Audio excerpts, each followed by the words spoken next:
ದೇಶ ವಿಭಜನೆಯ ಸಂದರ್ಭದಲ್ಲಿ ಸಂಘ ಯಾವತ್ತೂ ಸ್ವತಂತ್ರ ಹೋರಾಟಕ್ಕೆ ಪಾಲ್ಗೊಂಡಿಲ್ಲ. ಬ್ರಿಟಿಷರು ಭಾರತವನ್ನು ಬಿಟ್ಟು ಹೋದ್ರು ಕೂಡ ಪೋರ್ಚುಗೀಸರು ಬಿಟ್ಟಿರಲಿಲ್ಲ.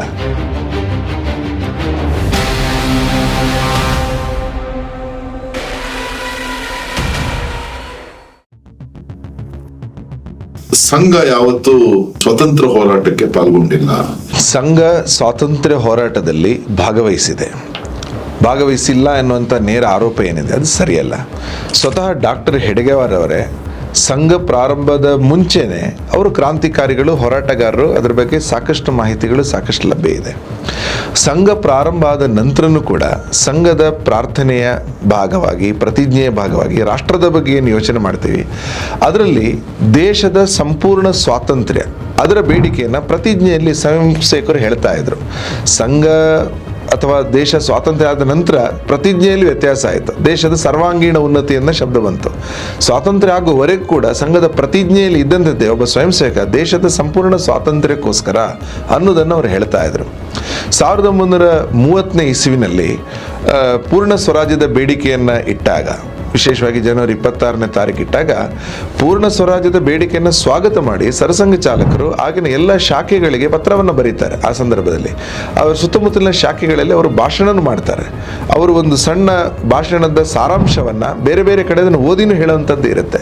ಹೀಗಾಗಿ ಪೂರ್ಣ ಸ್ವರಾಜ್ಯವನ್ನು ಬೆಂಬಲಿಸಿ ಸಂಘದ ಸರಸಂಘ ಚಾಲಕರಾಗಿದ್ದ ಡಾಕ್ಟರ್ ಹೆಡ್ಗೇವಾರ್ ಅವರೇ ಅತ್ಯಂತ ಓಪನ್ ಆಗಿ ಎಲ್ಲ ಕಡೆನೂ ಅದ್ರಲ್ಲಿ ಮಾತಾಡಿದ್ದಾರೆ. ಅಂದರೆ ಅದನ್ನು ಒಂದು ರೀತಿಯಲ್ಲಿ ಸಂಘದ ಸ್ವಾತಂತ್ರ್ಯ ಹೋರಾಟದ ಭಾಷಣ ರೀತಿಯಲ್ಲೇ ಅದು ಪೂರ್ತಿ ಇತ್ತು. ಒಂದು. ಎರಡನೇದು, ನಿರ್ಣಾಯಕ ಹಂತ ಬಂದಾಗ ನಾವು ಉಪ್ಪಿನ ಸತ್ಯಾಗ್ರಹ ಕೇಳಿದ್ವಿ. ಇನ್ನೊಂದು ಕಡೆ ಜಂಗಲ್ ಸತ್ಯಾಗ್ರಹ, ಅದಕ್ಕೆ ಧುಮುಕಿದವರೇ ಸಂಘದ ಸ್ವಯಂ ಸೇವಕರು. ಕಾನೂನಿನ ಮೂಲಕ ದೇಶದಾದ್ಯಂತ ಅನೇಕ ಕಾನೂನುಗಳನ್ನು ತಂದು, ಅಂದರೆ ಕಾಡಿನ ಮೇಲೆ ಕಾನೂನುಗಳನ್ನು ತಂದು ಜನರ ಮೇಲೆ ಅನೇಕ ರೀತಿಯಿಂದ ದಬ್ಬಾಳಿಕೆಗಳನ್ನು ಬ್ರಿಟಿಷರು ಹೇರ್ತಾ ಇದ್ದಾಗ jungle ಸತ್ಯಾಗ್ರಹಕ್ಕೆ ಹೋದವಂಥವರು doctor Hedgewar.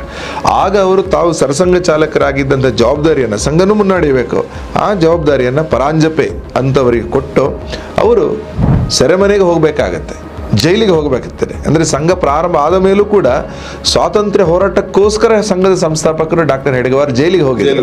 He was in jail. ಜೈಲಿನಲ್ಲಿ ಅವರು 1931-32 ಆ ಸಂದರ್ಭದಲ್ಲಿ, ವಿಶೇಷವಾಗಿ ಗುರುದಕ್ಷಿಣೆ ಸಂದರ್ಭದಲ್ಲೂ ಕೂಡ ಅವರ ಡೈರಿಯಲ್ಲಿ ಅನೇಕ ಉಲ್ಲೇಖಗಳನ್ನು ಮಾಡ್ತಾರೆ. ಜೈಲಿನಲ್ಲಿದ್ದವರಿಗೂ ಕೂಡ ಸ್ವಾತಂತ್ರ್ಯದ ಬಗ್ಗೆ ಪ್ರಖರವಾದ ಭಾಷಣಗಳನ್ನು ಮಾಡ್ತಾರೆ.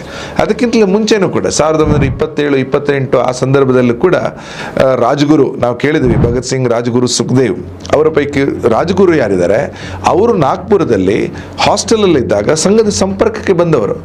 ರಾಜ್ಗುರು ಅವರು ಕಾಕೋರಿ ಎಕ್ಸ್ಪ್ರೆಸ್ನ ಪ್ರಕರಣ, ದರೋಡೆ ಪ್ರಕರಣಗಳು ಅಂತೆಲ್ಲ ನಡೆಯುತ್ತೆ. ಆ ನಂತರ ಬ್ರಿಟಿಷರು ಅವರನ್ನು ಹುಡುಕ್ತಾ ಇದ್ದಾಗ ಬಯ್ಯಾಜಿ ದಾಣಿ ಸಂಘದ ಸ್ವಯಂ ಸೇವಕರು, ಅವರ ಫಾರ್ಮ್ ಹೌಸಲ್ಲಿ ರಾಜ್ಗುರು ಅವರು ಇದ್ರು.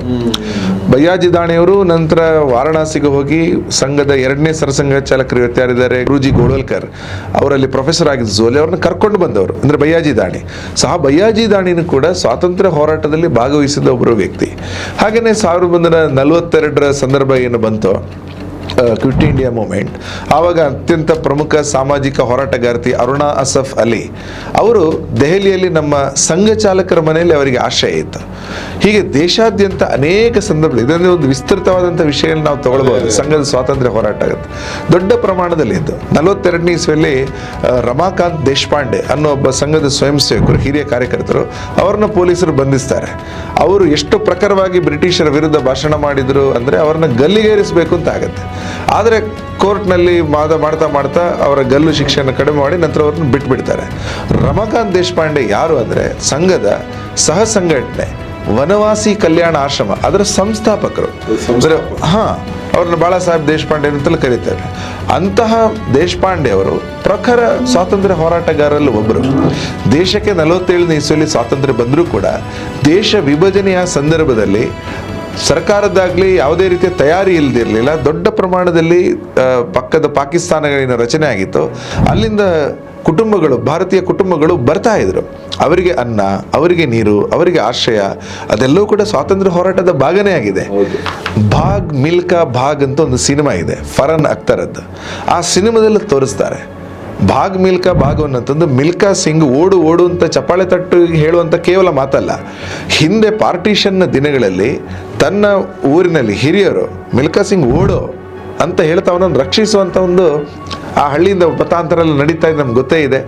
ಆ ಥರ ಓಡಿದ ಮಿಲ್ಕಾ ಸಿಂಗ್ ಬಾಲಕ ನಂತರ ಆಶ್ರಯ ಪಡ್ಕೊಂಡದ್ದು ಎಲ್ಲಿ ಅಂದರೆ ದೆಹಲಿಯಲ್ಲಿ ಸಂಘದ ಸ್ವಯಂ ಸೇವಕರು ಏರ್ಪಡಿಸಿದ ನಿರಾಶ್ರಿತ ಶಿಬಿರಗಳಲ್ಲಿ. ಅದನ್ನು ಸಿನಿಮಾದಲ್ಲಿ ತೋರಿಸಿದ್ದಾರೆ. ಅಂದರೆ ಅದರ ಅರ್ಥ 1947 ಸಂದರ್ಭದಲ್ಲಿ ಸಂಘದ ಎಲ್ಲ ಸ್ವಯಂ ಸೇವಕರು ಸ್ವಾತಂತ್ರ್ಯ ಪ್ರಕ್ರಿಯೆಯ ಭಾಗವಾಗಿರ್ತಕ್ಕಂಥ ವ್ಯವಸ್ಥೆಗಳಿಗೆ ತಮ್ಮನ್ನು ತಾವು ಜೋಡಿಸ್ಕೊಂಡಿದ್ರು. ಬ್ರಿಟಿಷರು ಭಾರತವನ್ನು ಬಿಟ್ಟು ಹೋದ್ರು ಕೂಡ ಪೋರ್ಚುಗೀಸರು ಬಿಟ್ಟಿರಲಿಲ್ಲ. ಗೋವಾದ ಮುಕ್ತಿ ನಂತರ ಆಯಿತು. ದಾದ್ರಾ ಮತ್ತು ನಗರ್ ಹವೇಲಿ ಇವತ್ತೇನು ಯೂನಿಯನ್ ಟೆರಿಟರೀಸ್ ಆಗಿದೆ, ಅದರ ಪೂರ್ತಿ ಮುಕ್ತಿಯ ಆಂದೋಲನವನ್ನು ಸಂಘದ ಸ್ವಯಂ ಸೇವಕರು ವಹಿಸ್ಕೊಂಡ್ರು. ಸಂಘ ಚಾಲಕರುಗಳೇ ಗೋವಾ ಮುಕ್ತಿ ಆಂದೋಲನದಲ್ಲೂ ದಾದ್ರಾ ನಗರ ಹವೇಲಿ ಆಂದೋಲನದಲ್ಲೂ ಅವರು ಭಾಗವಹಿಸಿದ್ರು. ಒಂದು ದಶಕಗಳ ಹೋರಾಟಗಳೇ ನಡೆಯಿತು ಕೆಲವು ಕಡೆ. ನಂತರ ಹೈದರಾಬಾದನ ಮುಕ್ತಿ ನಾವೆಲ್ಲ ಕೇಳಿದ್ವಿ. ಅಂತಹ ಸಂದರ್ಭದಲ್ಲೂ ಕೂಡ ಸ್ವಯಂ ಸೇವಕರು ಬೇರೆ ಬೇರೆ ರೀತಿಯಲ್ಲಿ ಅವರು ಕೆಲಸ ಮಾಡಿದ್ದಾರೆ. ಸ್ವಾತಂತ್ರ್ಯ ಹೋರಾಟ ಅನ್ನುವಂಥದ್ದು ಒಂದು ನಿರಂತರ ಪ್ರಕ್ರಿಯೆ. ಅದು ಒಂದು ಕಾಲಕ್ಕೆ ನಿಲ್ಲುವಂಥದ್ದಲ್ಲ. 47ರಲ್ಲಿ ನಮಗೇನು ಬಂದಿದೆ ಅದರ ನಂತರನೂ ಕೂಡ ಜಮ್ಮು ಕಾಶ್ಮೀರದಲ್ಲಿ ಆರ್ಟಿಕಲ್ 370 ತೆಗೆಯುವವರೆಗೂ ಕೂಡ ಜಮ್ಮು ಕಾಶ್ಮೀರದಲ್ಲಿ ಪೂರ್ಣ ಸ್ವಾತಂತ್ರ್ಯ ಎಲ್ಲರಿಗೂ ಸಿಕ್ಕಿರಲಿಲ್ಲ. ಅಲ್ಲಿ ಕೂಡ ಈಗ ಬೇರೆ ಬೇರೆ ರಾಜ್ಯಗಳಲ್ಲಿರುವ ರಿಸರ್ವೇಷನ್ ಪಾಲಿಸಿಯಲ್ಲಿ ಇಂಪ್ಲಿಮೆಂಟೇಷನ್ ಆಗಿರಲಿಲ್ಲ.